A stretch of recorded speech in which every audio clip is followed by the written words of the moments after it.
you can't build unlimited close relationships, right? So we have a 3-tier model that says you have your community, your network, and your ecosystem. Your community is like your 20 or 30 closest friends and buddies that if they call, you call them back that day. Yep. You text them back, even if it's 11 o'clock at night. Chris, if you call me, even if it's 11:39, I'm going to text you and be like, hey, you want to talk now or talk in the morning? Yep. Because I trust you. Like, you're in my community. I know you're not going to toss a bunch of junk over the fence. Yep. The next one's your network. That's like your next 50 to 70 people that you're getting to know. Yep. They're maybe new to your Christmas card list, right? you may know the name of their dog. You don't know quite yet. You're kind of building a relationship. Yeah. And then there's the ecosystem. That's everyone else. But you can only really focus on the first 1 or 2 areas. Yep. And those change over time, different stages of life, different companies, people move in and out of your community. But that's no different than your personal life too, right? You can't be close friends with 150 people. Yep. You've got to have a tight-knit group of people. But that's the way we also think about just originating great deals is who believes in us and who do we believe in and how do we add mutual benefit? Jason, welcome to the show. Thanks for having me. It's good to see you, bud. Welcome back to Fort Worth. Man, I love this area. Like I was just telling you, this feels like home to me. Anytime I get a chance to come back to Fort Worth and the people and TCU and a lot of good purple, it makes me excited. So you played football at TCU? Back in the day, yeah. I don't want to say it's back in leather helmets, but it almost feels like it. Mm-hmm. I had the privilege to play when I was a senior. LaDainian Tomlinson was a sophomore. Okay. So I still haven't received the checks that I think I should have for blocking all those years. But it was a great experience. Were you on the line? So I came as a quarterback, okay, and we kind of joked that I ate my way closer to the ball. So went quarterback, played linebacker for a couple of years, and then played tight end for my final year when LaDainian was there. Okay. You ended up, I want to talk about your time at Koch, but tell me the bridge between leaving college and then how you made your way to venture capital at Koch. Yeah. So like most things in life, it's not like a straight and narrow and expected path. Okay. So as a TCU, my final, after we beat USC in the Sun Bowl, which we were 17-point underdogs, right? That was fun. I went to London School of Economics. So LSE had a joint program with TCU. Okay. When I was over there, I'd won an award with the USA Today and got recruited by a company out of Milwaukee called Strong Capital Management. Strong later sold to Wells Fargo, but at the time they managed like $45 billion. Wow. So they recruited me to Milwaukee from Fort Worth, right? And I spent 3 years up there just learning all sorts of finance, everything from venture to hedge funds, institutional work. After doing that for 3 years, I didn't like the snowstorm in May, which was thinking all my friends here in Texas are hanging out in their shorts. So came back to Fort Worth and started helping a bunch of family offices and doing kind of more investing work. And from there, ended up actually starting a couple software companies. So started one of the companies that later became GodTube and became one of the Christian video sites that sold to Salem. And then started another ebook company that sold to another private equity group. And at that point, my family was they were in North Dallas, and we just built what we thought was going to be our forever home. And that's all you have to say is think like that. Yeah. And God will have other plans. And that's when I got recruited to Koch. After we'd sold our last business and just built a brand new home, Koch Industries came calling and said, hey, would you ever be interested in moving to Kansas and helping us build our venture and growth team? So that's what got me from TCU to Wichita, Kansas. I lived here in Dallas for about 20 years. And when you sold that second company, were you thinking you were going to get into venture, or did you kind of not know at that point? I didn't know. I'd done some, we'd taken venture in, family office money before. So we'd been down that path. And I'd also made a bunch of seed investments and just done my own type of investing, but I was also an entrepreneur by heart. So I was in the trenches, getting bloody day by day on the things that you need to do. And so when we left, my wife just said, hey, why don't you take some time off? You've been running hard. Yeah. And just kind of open your eyes to what's coming around you. And so I thought that maybe starting another business again. It definitely wasn't thinking I was moving to Wichita, Kansas, right? That was a surprise, but a good surprise. Okay. When Koch comes calling, how does that actually happen? You just walking down the street one day, you get a phone call out of the blue? Yeah. Yeah, I mean, it's relationships, Yeah. right? I mean, as you continue, as your life and your kind of professional life expands, you just build relationships. And it's always kind of been in our family's DNA that just help people when you can and just build good relationships, not asking for anything in return. Yeah. And so 10 years earlier, I'd gotten to know a gentleman at Koch, and I didn't even know what his role was. Well, come to find out 5 years later, he's the head of mergers and acquisitions for Koch Industries. Okay. Well, at that point, we'd been friends. And Yeah. so after I'd sold my last business, he and I were talking, and he's just like, hey, would you come to Koch and just talk to our executives about venture and growth investing and what that all looks like? Yeah. And just as a favor to him, I said, yeah, I'm happy to come up. And a 30-minute meeting turned into like 3-hour meeting, which then snowballed. And one day they called and said, hey, would you be interested in coming up here and helping us build our growth and venture unit? And so that all came, literally, that point came because 10 years earlier, I just became friends with the guy in Wichita. So was it a sneak attack? Come talk to our executives, but there was a little more to it. You're right.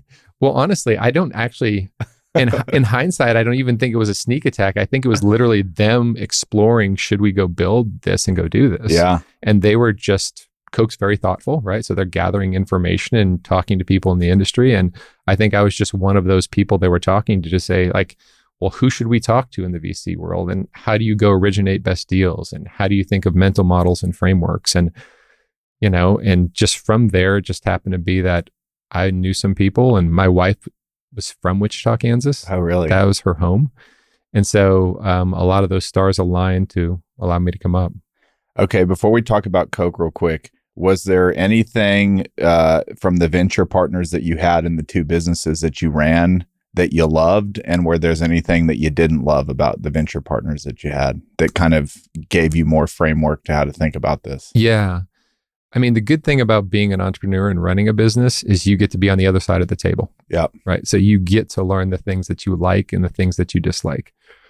And what I would say, just like in any business, whether you're in real estate or in, buying burger companies or whatever it is, some people are of high integrity and some people aren't. Yep. Right. Everybody's really good at pitching you up front of why they should take your money and how they're going to be a great partner. And I think it takes real discernment to say who can bring just capital to the table and who's going to bring capital plus insights, expertise, and a real value add to help you grow. Yep. And I don't think I really differentiated that as well as I should have early in my career.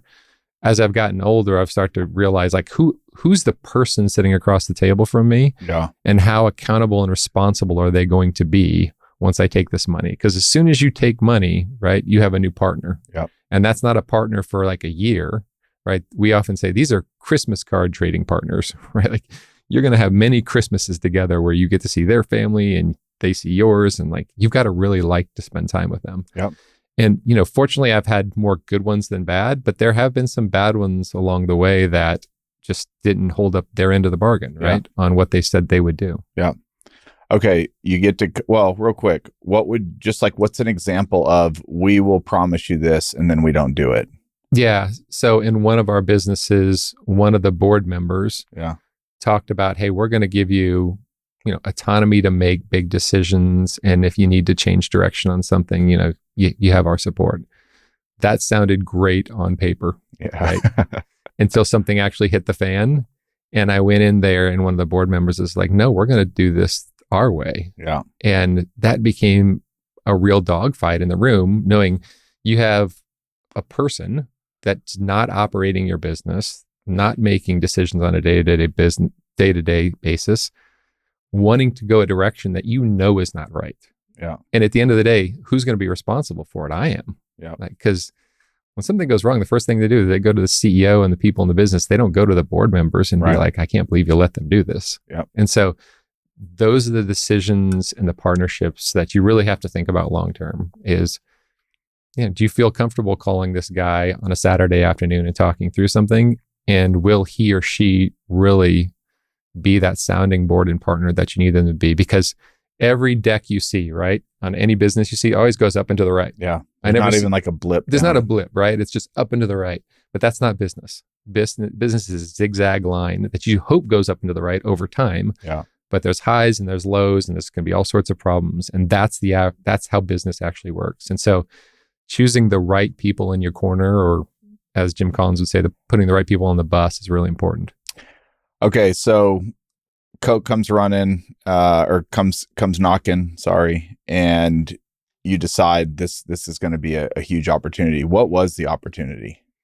Yeah, so it was really a mandate from Charles Koch himself to say, hey, we have a mergers and acquisition.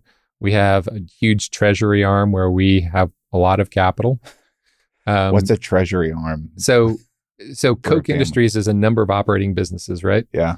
Including things like Georgia Pacific. So if you have toilet paper in your house, it's probably from Koch. If you're wearing clothes, there's probably a good chance some of those are Koch materials. Yeah. You don't know how much of your life is actually being touched by Koch. Okay. Massive operating businesses.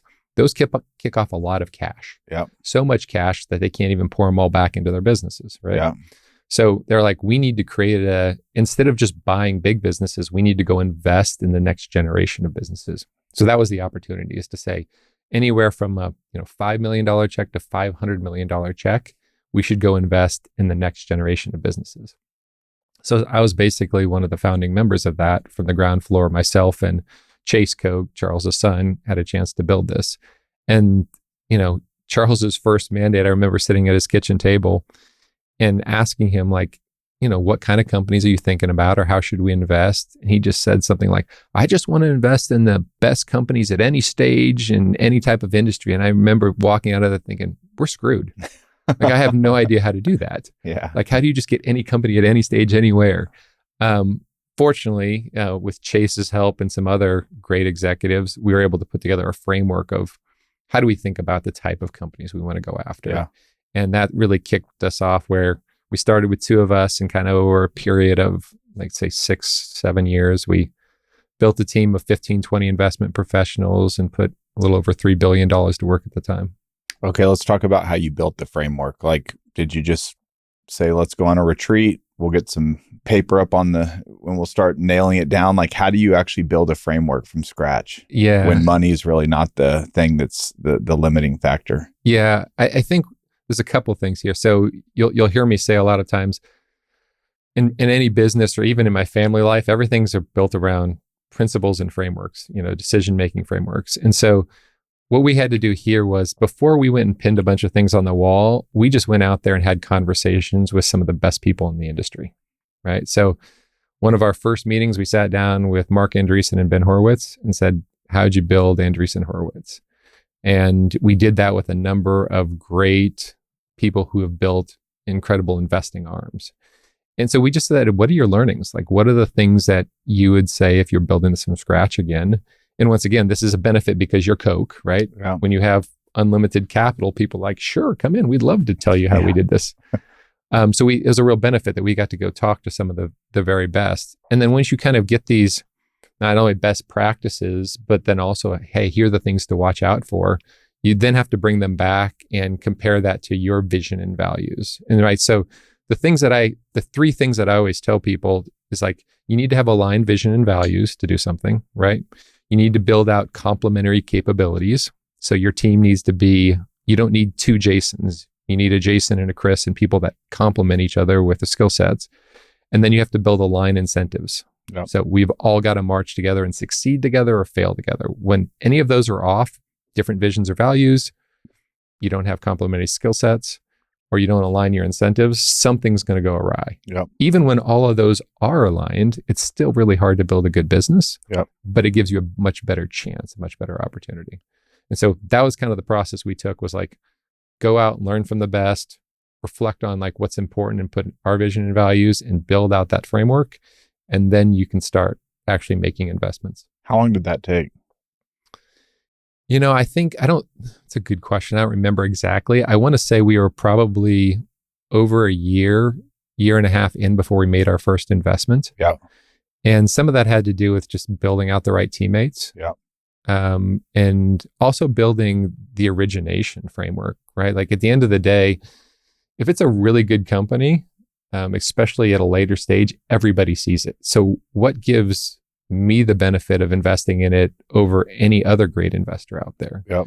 And so you have to build a trusted network. And Where I spent quite a bit of my time as we got going was just building relationships, not at the time that they were looking to invest, but 6 months, years before. Yeah. So that you knew the best CEOs and were seeing the best businesses and hopefully even helping them along the way. So I think kind of secret power that people should have is, if you call me today and say, hey, Jason, we're building 4 companies and here's the things we're doing. And if I can help you now, and then 5 years from now, there's a chance to invest. Well, I've already helped you, right? You believe that I can be helpful for you. Yep. I have a much better chance to be in that conversation than I did if I just waited for you to call me and say, hey, I need money now. Did you guys decide in that framework that you were going to focus on later stage? Or was that a function of we have a lot of money to put out and it only makes sense to be at later stage because the checks are bigger? Yeah. So at first we didn't know, to be frank, right? We didn't know how we wanted to play that. We also didn't want to miss the very best opportunities if that showed early stage. So we really knew we couldn't write a check typically smaller than 5 or 10 million just because of function of the size of the war chest we had. So that kind of naturally drove to a later stage, but we did write some early stage checks. More of those were relationship oriented. But the focus over time started to focus more on later stage companies because not only could we bring capital, but the sheer horsepower of Koch Industries to bring behind it can help a larger company. It will overwhelm a small company. Yeah. It's kind of like there's like a website you can go to look at like Warren Buffett's wealth, and it's just this meter. It's like spins $5 million a second or something. Okay, in the venture space, what does a great late stage company actually look like? Like, I'm sure there's different profiles, but if you had to paint like a good idea of what a great late stage company, the characteristics would have, or what you look for, what you were looking for at Koch, what would that look like? Yeah. So a later stage, so most of the companies that we looked at, just to be clear, were like technology or technology enabled companies, which now is a pretty wide swath because name and industry does not have technology enablement behind it, right? But we weren't looking at just your standard HVAC company or something of that nature, right? But kind of a good later stage company, what we look at is like, first and foremost, like what's their leadership team look like? Not just the CEO, but the other people around the table as well. It meant a lot to me if we got into a meeting, if the CEO was the only one talking, or if everybody around the table agreed, it made me nervous. Like, I love to get into a meeting where the CEO said something, then the CFO chimed in, then the CTO kind of disagreed, and you could see this healthy conversation. Because there is no company where everybody agrees all the time. So if you're sitting at a table, everybody's agreeing, it just feels fabricated. Right. So you wanted to see a complementary and good leadership team. Not perfect. I mean, every team has some holes in it, but just a good, healthy one. Right. 2, you wanted to see a company that had relentless focus on what they were doing and good product market fit. So whether that was a software or a widget or whatever they were building, you saw that the market resonated with it very well. The team was, red hot on fire for driving this. And they were always thinking about how do we add more value to those that are buying or using our goods and services. So you wanted to see that relentless focus. You also wanted to see continuous innovation, right? Like they knew where the focus are, but how do they continuously get better and do that? And then as part of that too, that was also creating a strong internal culture that they believed in something. Like everybody was on board, they all wanted to get the tattoo, right? Everybody wants the tattoo because we believe in it. Sticker on the car. We're in this team, right? And so we were looking for those types of things. Now, obviously, we also wanted to see strong unit economics, strong financials on their growth. And the best companies were looking to grow at least kind of 30 to 40%. Some of them grew way more than that, 80, 90%, but they were targeting kind of a 30, 40% growth year over year. And that just gets hard when you're doing 50, 100 million, 200 million to keep growing at that pace. But you wanted it to be thoughtful growth, because I think what you saw at the last few years is there was a lot of unthoughtful growth. Like, let's just throw money at stuff. And if we throw more money, we should grow faster. That's not how business works. Right. And so I actually like the CEOs that are like, we don't need to spend all this money to grow. We're going to be very disciplined about how we spend our money. Right. We have a strategy. Hope's not a strategy. And so seeing those types of good conversations those companies are still thriving in any environment, good or bad. And then when you're investing late stage, how long are you expecting that investment to be in play? 3 to 5 years, 10 years? Obviously, it's late stage. So what's the timeline you're thinking about at that stage? Yeah, I mean, what I would say in the spectrum of early to late stage, I like to kind of come in the middle stages, right? Because it allows us to catch things before they hit the hockey stick growth and add more value. And that's better for returns and relationships. The later stage that you get, you're going to get diminished returns. Now, you may get closer to liquidity events, but if your goal is to be part of companies long term, when you're investing your own money, right, my own personal money or Koch's money, it's long-term capital. You don't need it back in 3 to 5 years. And so, but a great company, you at least have optionality in that 3 to 5 year period, meaning you could go public, somebody could want to buy you. But that doesn't mean you want to. I mean, if your company's growing at 25%, where else are you going to put your money that's growing at 25%? And so we were always of the mindset, let's create optionality for our companies. And optionality could mean liquidity, could mean buying more of it, right? And we wanted to make sure that investors or like CEOs of the companies had flexibility. I think it's in the natural mindset that everybody's like, well, for me to create liquidity, I've got to go public or I've got to sell my company. That's not true. There's lots of ways to create liquidity. And Koch's a perfect example that they're still private, right? And Charles was always beating the table of saying like, there's a reason I'm private because I can think about my 40-year plan instead of my quarter by quarter plan. And so we wanted, and that still resonates with me today, even the way we think about our new firm, Highmount, is how do we best help CEOs and groups think about the long-term plan for their company? That doesn't mean it has to be public, right? It doesn't even mean they have to be acquired. There's ways to create aligned liquidity events and other things to let them do that. And that was first probably infused in me because Charles did such a great job of taking a company from 20 million to 150 billion in revenue, right? Which is just unheard of. Our thesis is that people will still need toilet paper and still be wiping their, 100 years from now. That's a good thesis. Well, and remember that Johnny, you're still using toilet paper, right? Thank every God. day. Yes. Well, that's good to know since we're all in one room. But you got to remember the toilet paper run during COVID? Yeah. Who do you think benefited from that? Yeah. Georgia Pacific could not make the stuff fast enough. I can't imagine. Right? That is crazy. And like when you're on the other side and you're just seeing the thing just spin continuously, like that's just wild. And if you look at it, why did we all make a toilet paper run? Like that was the main thing we all needed. Yeah. If everything hit the fan was the toilet paper. I guess so. But it worked out really well. Yeah. And in full credit to the Koch family is they've built, a conglomerate of companies that don't move in unison, right? Across the market cycles. So when one's up, another one could be down and vice versa. And so they've smoothed it out a lot of that because of the different companies that they have, which is really smart. It's awesome. All right. So you spent 7 years there. I did. I'm sure you learned a lot about venture, and then you had an idea to go start something of your own. So maybe explain what you're doing today after leaving Koch. Yeah. So kind of the transition, what was happening was Koch's a great place. A lot of wonderful friends still work over there. I think it's great. But one of the things they were focusing more and more on was we want to focus on things that are strategic to Koch Industries. So not only good financial investments, but things that would be strategic to any of the Koch companies. So what was happening is we were missing other opportunities.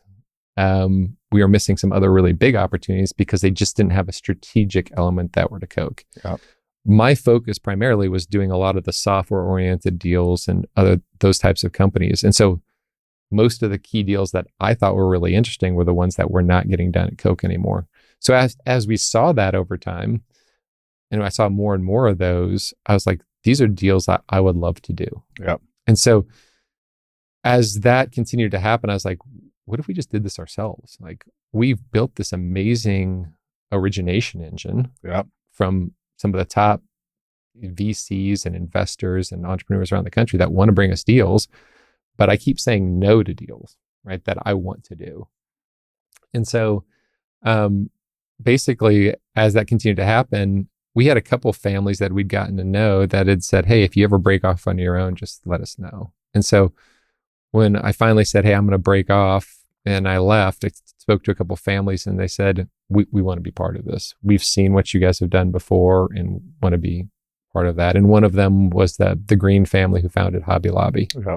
They just said, hey, we love the way you guys take a principled approach to investing.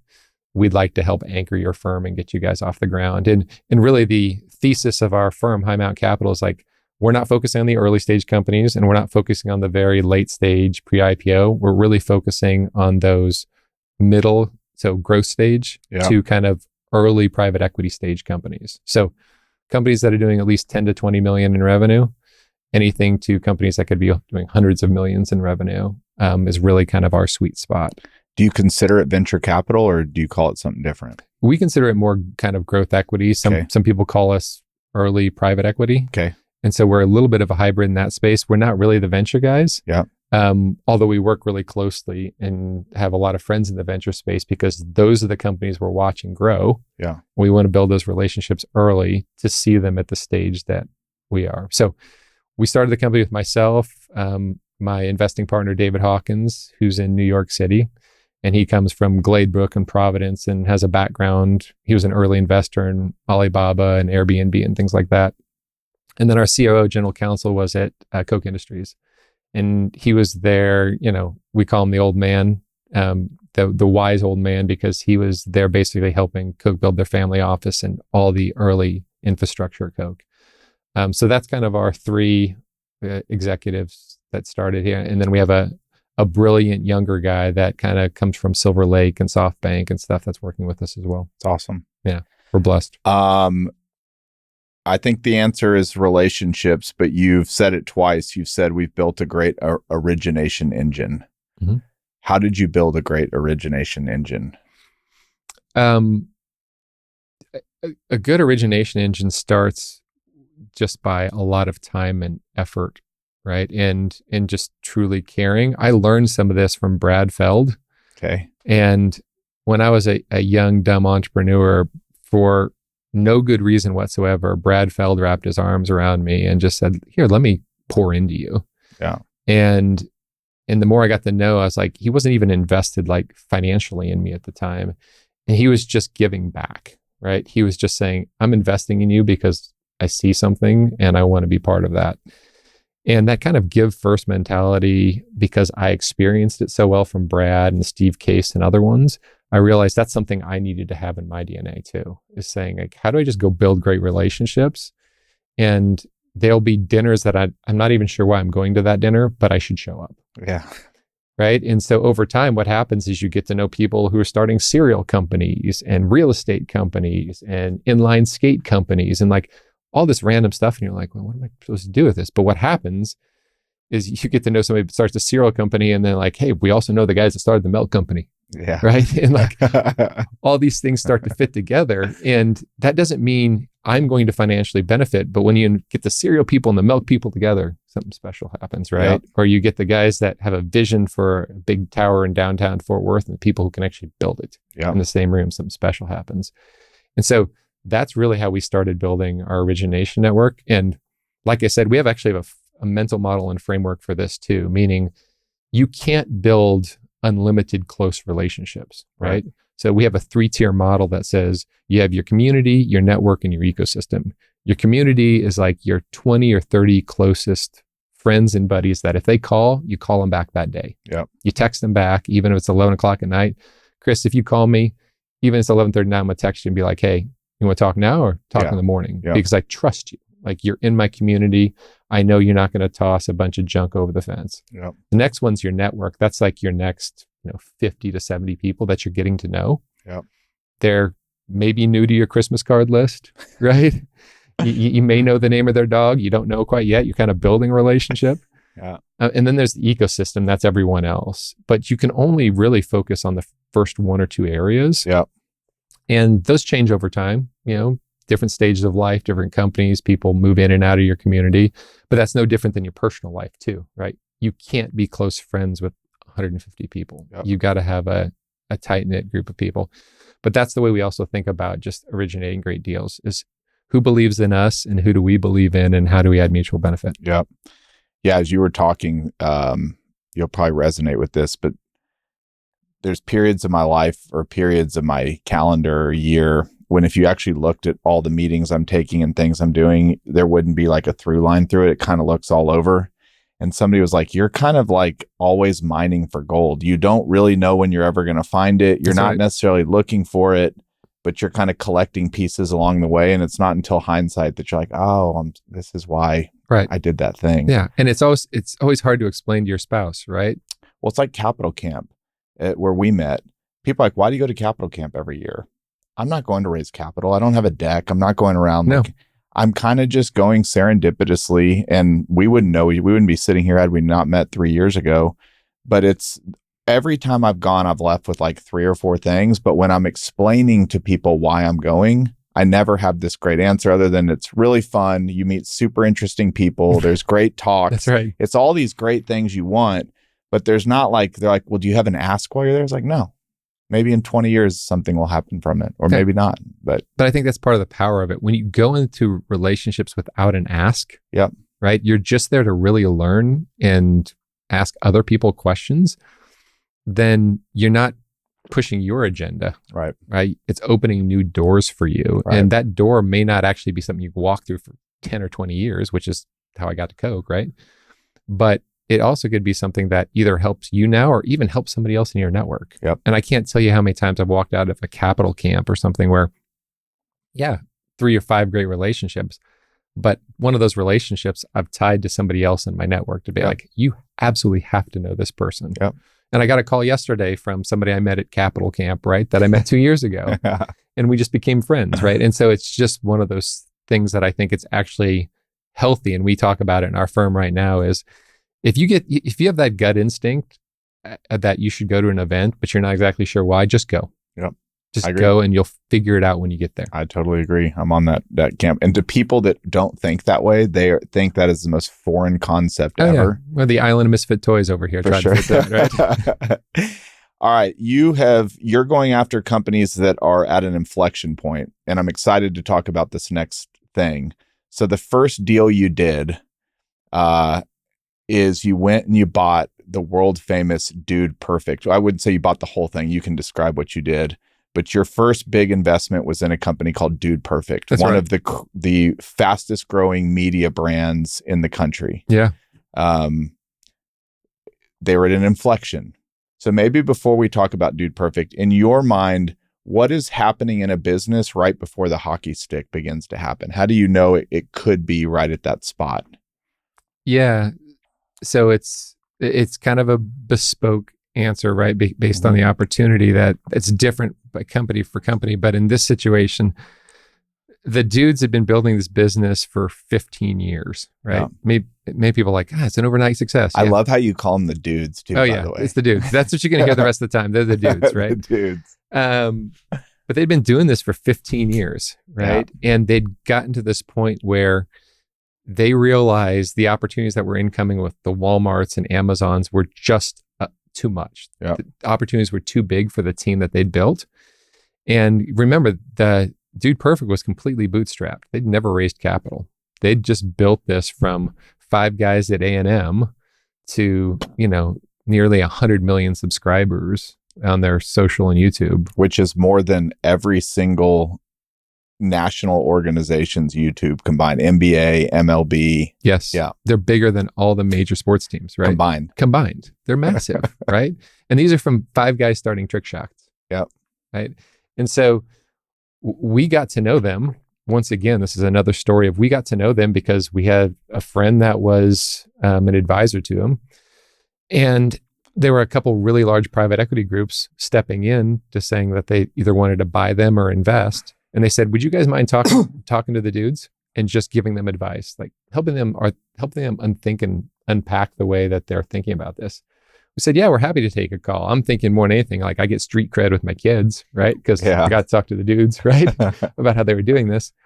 And the more we got to know them, the more I got to notice, like, one, these are really high quality people. Like, this wasn't by accident. These 5 guys are really brilliant in what they were doing.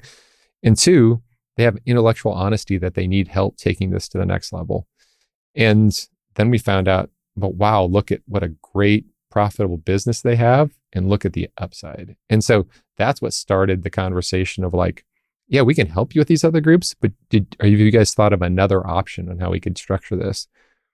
And that's what led us down the path for Highmount winning the opportunity to work with them. And what do you see as the opportunity? I think the real opportunity is to become the largest family-friendly brand in media and entertainment. I mean, to say that you could be a Disney-like in the future is not shooting for the moon, in my opinion. I mean, these guys have, like I said, one of the largest audiences in the world, right? They speak to your kids in ways that even the Disneys and ESPNs are trying to figure out. Yep. And they barely scratch the surface, right? They did all of that with basically 5 dudes and a business manager. So imagine if you had an entire team around them that were focusing that, and they're raising their hand saying, hey, we don't just want to do this with us 5 dudes. DudePerfect has really become an ethos, right? It's really become a platform. When you think of like sports and family friendly and community, you think of the dudes. Yep. Well, when is that going to stop? Like, Yep. Never. Yep. Because it doesn't matter whether you're NBA or NFL or college sports or lacrosse or cricket or, hacky sack, whatever it is, you want to have fun, you want to build community, and you want to do sports. And these guys have injected that in there in such a way that you can see the dudes, if you go to Smoothie King and get a smoothie, you can see them doing, Thursday night football from Amazon. Like, it's kind of an unlimited ability to do that. And they want to grow beyond the 5 guys to add other dudes and girls in there. Oh, really? Because they really see this as a platform. Because they're not going to be 70-year-olds doing bottle flips, right? Yeah. At least I hope not. If not, that's only you and me watching at that point, right? But they also realize, like, hey, we should have more girls in here. Yeah. I mean, my daughter loves watching them now, but there's not a girl dude, right? Yeah. You probably ought to come up with a better name than a girl dude. Dudette. Well, yeah, right? We're not on the marketing team, you and I here. Yeah, clearly. Yeah. But I think we just got fired. Yeah, we just got fired. But I think there's just that really unique opportunity. And I know some of the groups that we're talking to, and they're massive entities that are saying, hey, we want more dude ethos in what we're doing. You've talked about family-friendly brands. It seems to be something that's been more sucked out of society today than infused, and between that and kind of biblical principles, because I know that's something that's important at Highmount. How do you think about that as you look at businesses going forward? We've gotten away from it. I think the world is craving it more than ever, clearly, Sure. with DudePerfect having the success they have, but you've seen it in other media brands. And as you kind of think about what a family-friendly brand, what a company that runs off of biblical principles does, what are like the common things that you're looking for that are obvious, but that we've kind of gotten away from? Yeah. I think there's some really obvious ones that all families want. Like, we want our kids to be safe, right? We want our kids to be able to view content without seeing the next exorcism, trailer or pornography. Yeah. Which that's just not always the case anymore. Yeah. I think parents want to know that if the kids are being exposed to transgender things or other ones that, like, it just sounds like crazy that we would never have allowed that 20 years ago. But now we're like, yeah, it's okay. We don't even, so certain schools, you don't even tell your parents about it. Yep. That's nonsense, Yep. right? And so to have a strong biblical framework, or even if you don't believe in the Bible, but just a strong high integrity framework. Yep. Like, you want your kids to be safe. You want them to have a chance to learn. You want them to have fun. You want them to be accountable, right? And that's the kind of thing that DudePerfect has stood for over all the years. And to do that, they've had to turn down sponsorships from alcoholic brands, right? Yeah. And turn down gambling sponsorships and these things that would have drawn a lot of money into their ecosystem. But they just said that we're not about that. Yeah. And now that the dudes have their own kids, they're even thinking, we're so grateful we didn't, because we know the world we want our kids to grow up in. And whether that's the dudes or even another company, like, even though our executives are all Christians and believers, we don't just invest in believers, obviously, but we do invest in people that are high integrity, their yes is yes and their no is no, Yep. and they're accountable. I always look for people that will own their stuff, meaning if something goes wrong, are they going to point the finger? Are they going to say, that's me? Yep. That was my fault. I got that one. If you're owning your stuff, we're going to be good friends. Yep. I don't expect you to be perfect. I don't expect perfect execution. I expect perfect effort. Yep. Right. And that's that perfect execution for perfect effort. Those are two completely different paths. For sure. Right. And we even talk to our kids about that all the time, whether they're in school or sports. You're not going to hit every 3-pointer. You're not going to, dig every volleyball out. But if you're giving perfect effort and you got there, I'm in, right? I'm a fan. And I think it's the same thing for your companies. It's like, I'm looking for those high integrity people that are trying to add value well, that are being capital efficient, that, are being responsible. And at the end of the day, if you're taking capital from us or anyone, you're really just a steward, right? It's not your money. Yep. You're stewarding it. Yep. And that's actually one of our taglines for Highmount Capital is we're stewarding capital in companies. Yep. It's not ours. So it's our job to be really strong fiduciary responsibility to help these companies and these people grow, knowing that it's not ours. We're just here to help. I love that on effort. We talk about it on the way to school, and it's probably more, I need to hear it more than my kids, but we talk about two of the things you can control: your attitude and your effort. That's right. Okay. 5 guys and a business manager built this incredible company. Y'all come in.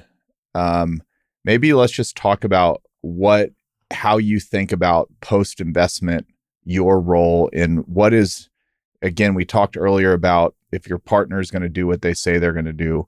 What did you say you were going to do that they liked so much?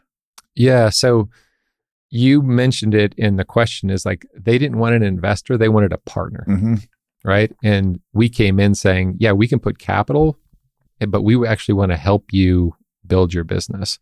And through the kind of diligence and getting to know you stage, what we really learned is they need a CEO, right? They need a CEO and a team around them to handle the business aspects of what DudePerfect has become. These 5 dudes, they're on camera all the time, right? If they go to the Masters, the top NBA and NFL and all those guys are stopping them to talk to them, right? If they go anywhere, they're being stopped. And then they're on camera 24/7 because that's what they do. So who's running the business aspect, right? Yep. So the first thing that we're doing right now is we're in the process of helping them put together a management team that aligns with their vision and values and can be part of this long term. So that's step 1. Step 2 is just helping them ruthlessly prioritize everything that they have on their plate. Because when things come in, it's like shiny objects, right? Oh, yeah. Oh, we should chase after this and do that with ESPN and da-da-da-da. And some of it's great, but is it aligned with your long-term vision? Yep. So helping them kind of ruthlessly prioritize. And then also the third piece is like also giving them the freedom to do what they do best. Yeah. Meaning, who would have guessed this could have started with trick shots? Like if I had brought you a business plan that says, we're going to build a multi-billion-dollar business. It's going to start with throwing a basketball off of a building. You would have been like, get out of my office. Yeah. Right.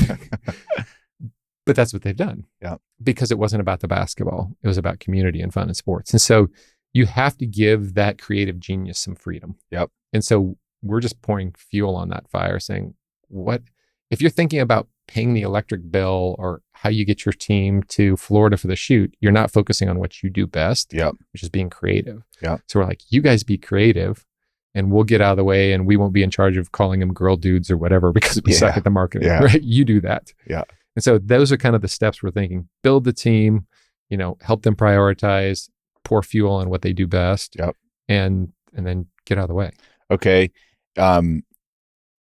To the extent you can share, and maybe these are just broad applications that could be used for a lot of the creator economy, but like, what are ways that they could make money or businesses like this could make money that your average Joe that like me that just buys some real estate and collects rent would never think about? Like, what are some unique ways to make money? Yeah. So a couple of examples. So if you know Mr. Beast, right? He's got one of the largest audience in the creator economy. Yeah. He makes most of his money selling chocolate bars. Yeah. Feastables. Right. And who would have guessed? Like, what right does Mr. Beast have selling chocolate bars? Like, what does he know about chocolate? But what he's realized is I have this massive audience that we talk to every day. It doesn't even feel like marketing to them. So whatever I sell them, they're going to want to buy. He just happened to choose chocolate bars, right? For the dudes, they're in sports. So think of all the types of sports drinks and, memorabilia and products that they can create, which they barely scratch the surface, right? And so you can make almost more money there than you can on the videos themselves, right? Another thing is like, well, most of the dudes' videos today have been about the dudes, but we're getting all sorts of incoming from pro sports teams saying, hey, one of their videos, they put a rocket in a football, right? And they threw it like 300 yards. Oh, really? Right? And they're like, oh, who can throw it? Who can catch it? And all of us as dads were like, I could so do that, right? Because it looks cool. Well, some of the pro sports teams were like, hey, what if we gave you our receivers and it was a competition to like throw it and have the pro receivers like get the helmets off the players? Yeah. Because we live in an economy and a culture where we want to get to know the athletes. Like the story means a lot. Yeah. And so there's an opportunity to work with all these pro sports teams in ways that, we have an upcoming shoot with Steph Curry and we've done stuff with Luka before, but we could do 20 times that, right? Working with pro teams. And so there's a lot of those opportunities and those are all monetizable, right? Of course, to create a jersey that's Steph and DudePerfect together and all sorts of fun stuff. And at the end of the day, I have 3 kids.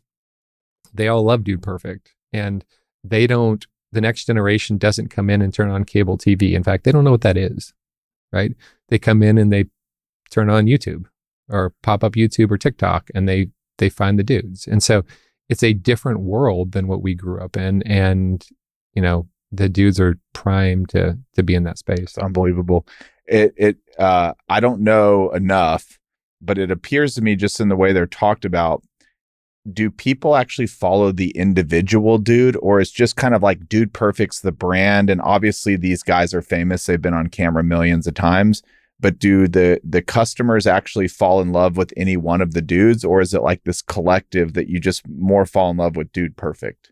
Yeah. So what I've found, and I don't know if this is the case, this is the non-scientific approach. I'll just tell you what we've learned. Yeah.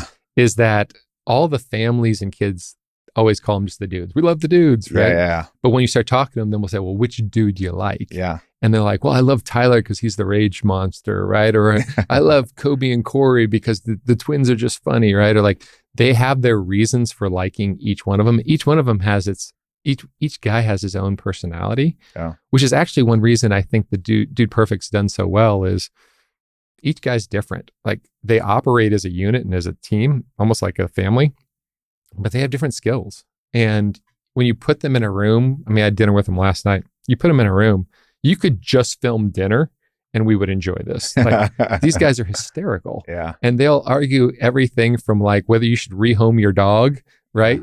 To, whether or not the Cowboys will be any good before we die. Yeah. Right. And they'll argue all of it in one thing. And it's fun. These are the type of guys that you want to have as your neighbors. Yeah. And that comes across on camera. It's not fabricated. These aren't Hollywood celebrities. They're your buddies. And I think that's why kids resonate with them. And I think that's why parents do too. I have a guilty, I wouldn't say guilty, it's just where it's going, but I'm a big golfer. Yeah. And obviously watch a lot of PGA Tour. Never watched Live. Sorry to the Live fans, but it just like not that interesting. But I'll tell you what I have watched. Like Bryson DeChambeau started his own deal and he does these things called like break 50. He did one with Trump. He just did one with Daly where they tee off from the Reds and they try and break 50 in a scramble. Right. Or they'll just like go play rounds of golf and you're just kind of watching them play golf. And there's something there. And maybe it's just the authenticity of it, that it's not like, obviously it's produced, but not, at the major level. And you're just watching some guys play golf. Then there's Good. There's which is Grant in Dallas Horvath too. And all these. And they're just out like playing random rounds of golf with people. And it's unbelievable how many views they do and how much attention it gets. Yeah. Well, the dudes love golf, as you know. Yeah. And they did all sport golf at Augusta, which, by the way, when they did that video, like, you got to remember, nobody touches that golf course. Yeah. Like snipers take you out, right? If you're anywhere near it. And then they're all of a sudden, these guys are kicking a soccer ball down the fairway. And so they've made those things fun. Yeah. Right. And to your point is like golf is first of all, it's a tremendously frustrating sport that looks like it should be easy. Yeah. But it's also a great relationship sport. Yeah. Right. Because you have time to talk and build relationships and have fun doing it. And the dudes love golf. Yeah. And so any chance they get to go play golf, whether it's in, Terry Eady in New Zealand or whether they're playing here in the States, that they're going to take it. And some of it's not only just for them, but do they take, another celebrity along, or they do something to build a relationship? It's been special to them. And I think that piece will even become bigger in the next, phase of life. And I still think we're scratching the surface with these companies becoming the most wide viewed, visible companies, and this kind of legacy stuff is dying. I mean, even, the other night you saw Elon and Trump get on, which regardless of what you think about it, they got 1 billion views just talking, and they showed pictures of them like doing the interviews, like both just had like a cell phone in front, and they're talking into it. Yeah. And that got more views than every single major mainstream media put together. Right. And now we're looking at DudePerfect getting more views than every, probably the World Series and the Super Bowl. I don't know for sure, but you get where I'm going. Yeah. Well, I think there's just something authentic about it, right? Yeah. And I also think there's a little bit of distrust to the media of like they all have an agenda in some way, shape, or form. So they're like, I want less layers between me and the people, whoever the people are on the other side. And when you see people that are just authentic and real and having fun, you're like, how do I connect to that? And you don't mind whether that's on your phone or on the screen or the big screen or whatever. You want to be involved in that. You want to be part of that tribe and community. Yep. What's the difference between would you consider them a technology enabled business or a technology business? Yeah, I mean, they're definitely a technology enabled business. Yeah. That's becoming more tech oriented every day. Yeah. Like when they first started, they're like, sweet, we hit shots, we got 1 million views. That's awesome, right? Now it's more of like, hey, we know each view on every video. We know how long people are watching videos. We understand when they're dropping off, right? All that data becomes valuable because you want to add value to people, right? And so if somebody's watching for 5 minutes and then they watch for 7, the first question is like, hey, what just happened? Why they start going longer? Yep. Because we want to add value to people. Yep. And I also don't think people want to be sold to. Yep. They want the opportunity to participate.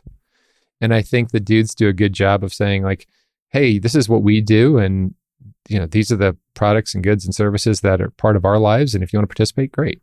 But if you don't, that's okay too. But it's not a commercial, right? Yep. You don't see them up there saying, and this was brought to you by Tide and like, that's not who they are. Yeah. And while they could have made a lot of money doing that over the years, they've just said that's not authentic. People don't want that from us. And so they've chosen a path of like, let's integrate the products and services and people into this in a more seamless way that just like, we use this stuff. So we're happy to talk about it, but not in a way that's real salesy to you. Was it natural for them to say no to all this big money and this big stuff and just stay focused on the core values? Because especially for young kids that are getting thrown a lot of money, I throw myself in there. It's like, I can't imagine at that age, if you'd been tossing that to me, that I could sit there every day, look in the mirror and be like, I'm just going to pass on this for now. That's pretty unique. Yeah. Did you get a sense that was just easy for them Well, yeah, it's easy in hindsight, right? I mean, I have a lot of respect for these guys for because sure. Their story about when they left their actual jobs to come do this, all of their wives looked at them like they were crazy. Yeah. Right. And none of them were making enough money to support their family when they decided to do DudePerfect full time. And so, but where the credit really comes is they said, hey, we're going to have these principles, these family friendly biblical principles. We're going to live by those. And we're just not going to alter from it. And that had to be hard over the years, turning down money that would have been impactful for their family. Now they're in a place they get to choose, but it wasn't always that way. They had to go through the hard times. But that's why I think they're really great entrepreneurs. Yeah. Is that they found their principles, they stuck to them, and they realized people really appreciate this. Yeah. Usually when you have high levels of trust, you have a small audience. Yep. But they have high levels of trust with a massive audience. Yep. That's just super rare. And Tyler was once asked just recently in an interview, is like, how would you recreate the dudes and what you've done on YouTube today? He goes, you need to start 15 years ago. Like you literally can't do it today with the algorithm and the way it's done. Yep. So the moat around what they've done, what they've built is tremendous.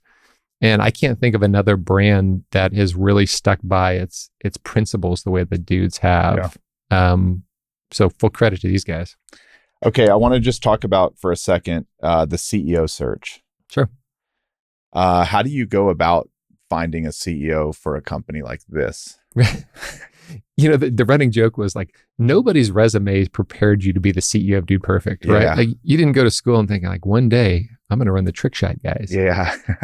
And so it kind of goes back to first principles, meaning like we want to go find somebody that has experience in the sports media entertainment space, right? That has that, but it also has to be somebody that shares the values of high integrity, family friendly, and willing to iterate in some of these areas that haven't been done completely, right? Like, so building a new product line like Feastables, or doing the next generation entertainment of, is the next Dave and Buster's more DudePerfect oriented, right?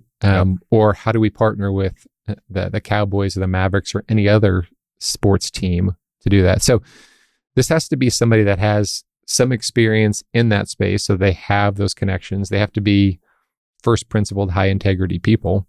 And then they also have to, you know, in a sense, be willing to be creative and innovate and work alongside 5 guys that have spent 15 years doing that. So there has to be a chemistry there of like, we can all work together on this because that's their baby, right? That's what they built.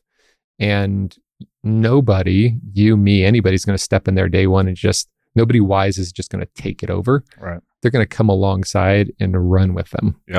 And through running with them, they earn the right to have more and more say as the CEO.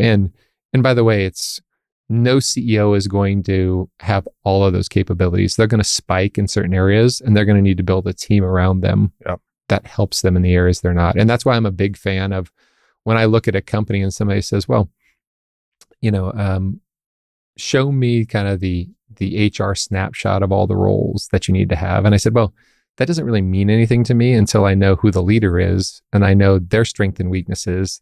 Then they can put the other roles around them for strengths and weaknesses. And so you can put boxes on a piece of paper and say, here's the CTO and CEO and CFO and da-da. But what if your CEO is really good at something, you may not need a pure COO, right? You may need something different. And so I think that's why you need to be thoughtful about every role that you're bringing on and how do they work together. And in a deal like this, where that CEO role is super critical to the future of this investment, is it like, okay, we close on the deal and we launch that search immediately? Do you put a time window around it? Because I'd imagine there's all these next order of decisions that need to be made that can't be made until the CEO is in place. Yeah. So good question. So we closed the deal and we did start the CEO search pretty soon right after that. Then what I would say is the decisions kind of fall into 2 buckets. One is like, what's the low hanging fruit tactical stuff that we just need to get done? And we can help you do that. And then what is the more strategic, long-term, we're going to commit more capital to that, hey, the leader needs to be in the chair and make that decision. And could we as a board make a long-term decision? We could, but we want this CEO bought in on it. CEO to own it.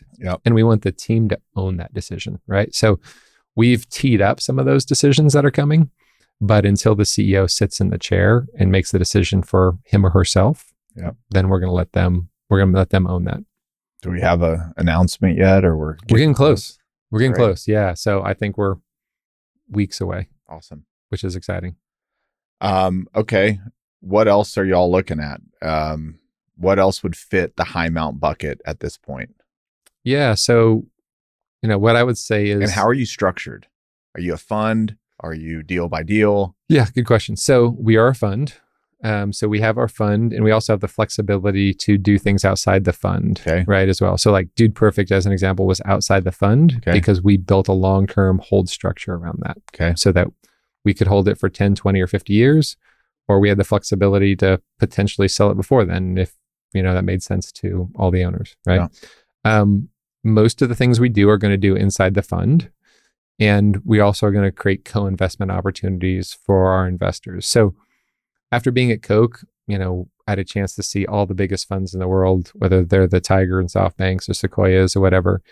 And one thing that sometimes happens is when funds get too big, it's a misaligned incentive, right? Yeah. If you have $10 billion and you're making 2% management fees, that's the business. That's a lot of money, whether or not your investors make money. Yeah. Right. And so we thought of that a little bit different to say, hey, what if we raise a smaller fund, but so that the management fees are lower? And, it keeps the lights on. It allows you to, pay your team, but then you can create more co-investment opportunities for the families and investors you have. So that's been more of our approach, is saying, hey, smaller fund, right? A few $100 million, but still have it in such a way that you can create cool co-investment opportunities. So we have a handful of deals that we're looking at right now, 2 or 3 at the top of the funnel, where companies are, 30, 40 million in revenue. One of them was bootstrapped, which has been very cool to see that they did that. And they're looking for growth capital. They're already profitable and looking for growth capital.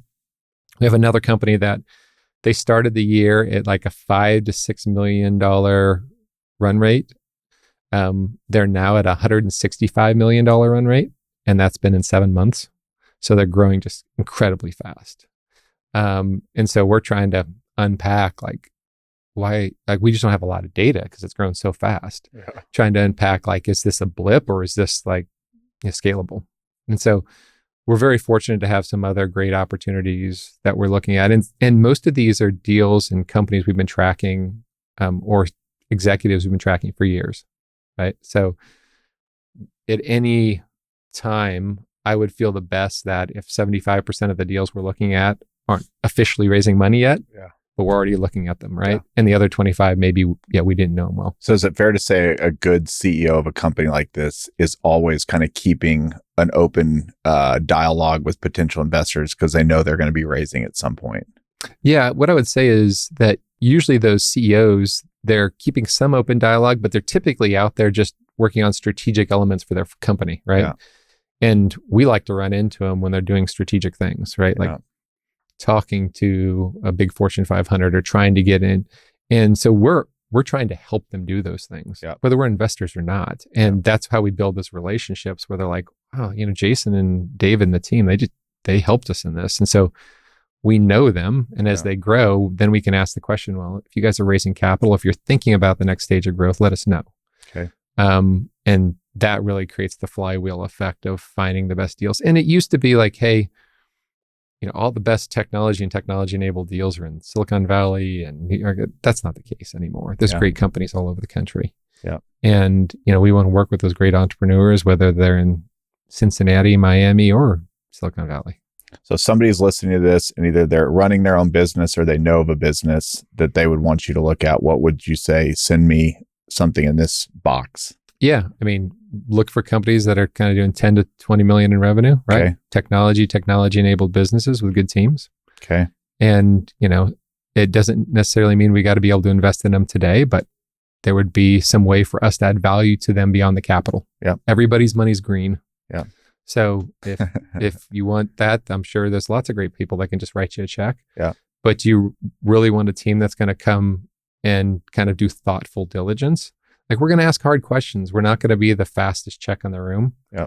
We're going to say what are you trying to do? Why are you trying to do it? Right? How do we think about that growth in 3 years or 5 years? And we're going to walk through that. Now, does that mean there's a little more work on the front side? Yes. But I think it reaps the benefits long-term because you've been thoughtful about the approach, right? It's kind of like if you weren't thoughtful about getting married or dating, just like the first good-looking girl comes to the room, I should date her. I'm like, that's probably not the best approach. Yeah. Right? You haven't asked any questions, right? You don't know if she speaks your language, right?